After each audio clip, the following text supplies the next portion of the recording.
Okay, welcome to another Team Clueless Battle Report. Today we are continuing with our Faaris IV campaign, and it is going to be Mark's Imperial Guard attacking an Orc-held city. We're going to use modified city fight rules from the City of Death book. Unfortunately, the City of Death book is from 4th edition and doesn't really translate that well into 6th, though we've altered various of the rules to basically use the new 6th edition rules. I can't remember the exact name of the mission we're playing, but basically the Orcs hold this quarter of the table over here, and the 5 most important buildings here are classed as objectives. Instead of having a single objective point, the actual building itself counts as an objective, and at the end of the game each of those buildings that you hold is worth 3 victory points. So there's this building here, this building here, this big building here, this one over here, and finally this one hiding over there. There are 5 objective buildings. We're playing 1250 points, and in this city fight thing, as I say, we've altered some of the rules in the main city fight. Troops can score, but also elite choices can score, unless they're vehicles. Okay. Okay, so today I brought 1250 points of Orcs to fight against Mark's Imperial Guard. We're starting off, we have a war boss in mega armour. He's got cyborg body and a boss pole. He's got 5 mans to wander around with. They have no other upgrades, just their massive armour. I've taken a bit of a walker theme today, so I have 3 killer cans, each armed with a Grotzuka, and I have a Death Dread armed with 2 Scorchers. We have a big mob of 30 boys, all armed with shooters, and they have 3 big shooters in there and a knob with all the usual upgrades. I've taken some Ard boys today, so there's 12 of those. They're all armed with a slugger and chopper, and they've got a knob with all the bonuses.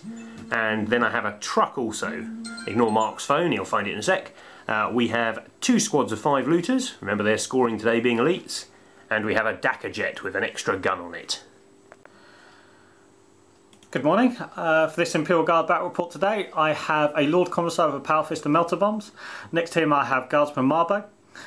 For my troops I have 4 infantry squads, each of them has a flamer and all the sergeants are armed with Melter Bombs. I have an autocannon heavy weapons team. I also have 2 squads of veterans. One of them has triple melter, shotguns and they're demolition vets, and the other one has triple plasma and autocannon, and they both have 2 chimeras at the back there. This is my platoon command squad. They've all been given crack grenades for today, and I also have 1 melter gun in there. For a bit of variation, I have a stock hellhound with a whole heavy flamer. I have a stock Lima Rust demolisher with whole heavy bolter.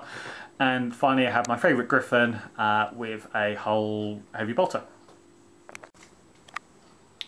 Okay, just an overview of the setup for today. This is the Orcs deployment. We've got some trucks, the mans, got looters up in the buildings, walkers and a big squad of boys down here. Obviously the Dakka jets in the reserve. For the key building stratagems, this one here is granting rerolls to hits. This building here is granting feel no pain. And he's got the Orc special one, which gives everything move through cover. This is the Imperial Guard deployment over this side. I've got my Blob squad led by the Lord Commissar down here, demolishers, the demo vets, Griffin, and autocannons, and a few bits down there. For me, this is granting me this is giving me twin linked. This is giving me feel no pain, and my demolisher has siege shells, so you can go around destroying buildings if need be. And obviously I've got Guardsman Marbo in reserve, and that is it. I'm going to roll to attempt to steal the initiative. On a 6. Oh! The bastard! Better.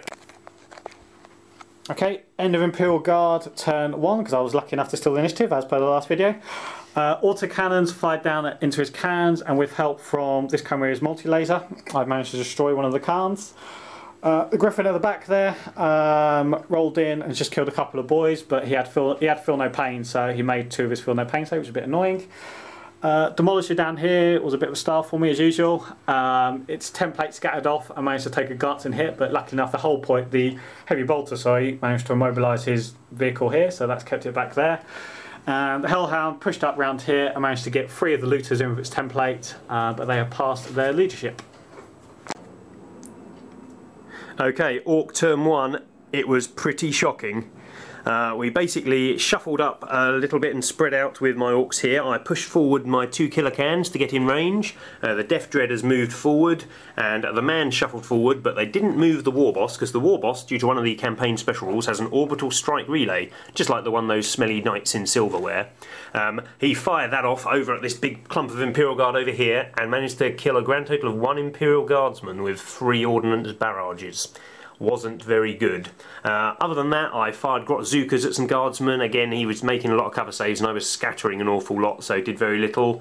All my looters fired at the Hellhound over there, managed to do 1 hull point to it, again not particularly good.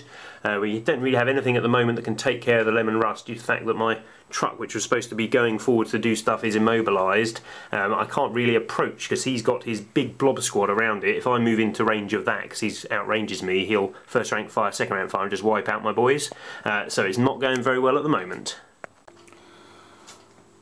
Okay, end of Imperial Guard, turn 2. Guardsman Marboat showed up, chucked a demolition charge. We had a massive debate. We're trying to work out what's going to happen, but so far so good. Autocannons twin linked into the killer cans. I've killed 1 of the cans and I've got 1 now down to a hull points. The star of the show was the Lima Russ as per usual. Fired its Lima Russ fired in, scattered off and didn't do a lot. So the stars were in fact the Vectors down here with the plasma guns. They managed to kill 2 mans and deal 1 wound. And we haven't taken the leadership test yet, but they got boss pulse, they're probably going to stick around. Other than that, not a great deal happened. The blob's still just running forward. And Cody's going to roll the leadership test. Here comes the leadership test. We're okay. As always. Okay, Ork turn 2. Mark is obviously advancing across the board because he has to get to the 5 objectives at the end of the game, as he can't win, so he's really got to come to me. I'm playing a bit of a cat and mouse game with his blob squad. I was hoping to get a killer can in range to charge it this turn to kind of pull it out of position a bit, but failed to do so. My big Death Dread here moved forward. It was intending to charge the Lemon Rust and rip it apart with its massive great claws, but unfortunately I needed a 7 on my charge roll and failed to get it. The Meganobs, who are now only 2 in number, 1 Warboss, 1 Meganob, are hiding under there. They managed to charge his command squad and obviously wipe them out in 1 round, which is pretty good.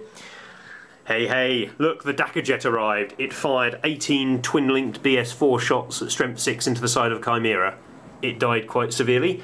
8 dudes got killed in the blast, and the 2 dudes who are left made their leadership check, but they're sitting there, far less effective squad now. I fired my looters at the side of the Hellhound. Really need to kill that because it's so good versus me, but I just can't hurt it. Everything I do just ricochets off the side of it and he makes his saves. Other than that, the big squad of mine shuffled round sideways to get about 10 to 15 shots on his blob squad. Unfortunately, I rolled really badly and Mark made his saves, so didn't really manage to kill any of them. Other than that, I didn't really get any hits on anything else. My shooting has been slightly nerfed. We'll see what happens now. Imperial Guard turn 3. This is Platoon Lieutenant Willis, who's been promoted mid-battle due to the commander having to take leave suddenly. So we're going to do our best to cover in the commander's absence. Alright, so we have moved this Hellhound, and that's fired its flame template, which has destroyed this truck, which has disgorged its horde of Ard boys. The Lehman Russ has been moving up. It's fired over here and destroyed a killer can that was down here. And we have disgorged these Melter veterans who've managed to take 2 wounds off the what's this thing called? Death Dread. We have charged our massive squad in, multi-charged into the Death Dread and also into the Meganobs. The Warlord has issued a challenge, and one of our sergeants has bravely done his duty for the Emperor. In the meantime, our Lord Commissar has murdered the remaining Meganob. The Death Dread managed to kill 1 of our brave Imperial Guard, so that was a tied combat. Okay. 3. Okay, so at the end of the Ork turn 3, I'm afraid, as our Imperial Guard General has had to leave, we're going to call the game there. It's a bit annoying because we haven't got a full game in, but looking at the situation on the board, I think the Orks have quite easily won. We're playing the objectives game, so there are 5 objectives. 1 here, 1 here, 1 here, 1 here, and one up here. At this point in the game, Mark is in control of this one here, and I have all 5 of the others because it's the special flag planting that you have to do in City Fight. So to win the game, Mark would need to get control of 3 of those buildings, and he only has left troop-wise 2 dudes down in that building, and I have 30 orcs to oppose him here. And he has this squad over here, which during my turn I assaulted with my Ardboys and killed about 20 of them, and now he's in combat with his small squad of a War Boss, a Death Dread, and 9 remaining Ardboys. Pretty certain I'm going to win that combat by a country mile on his next turn. I mean, he's still got lots of firepower on the board. Oh, during my turn I also broke the Meltavets, so that's another troop choice on the run. He's still got lots of firepower on the board in terms of tanks, but none of those can take the objectives, so I think playing on at this point with Paul controlling an army he doesn't really know is a bit pointless, as I can't see how Mark could win. So sorry about the short end to the game, folks. Oh, other thing that happened, the Dakar jet went over there and killed some of those troops up there. But unfortunately these things happen.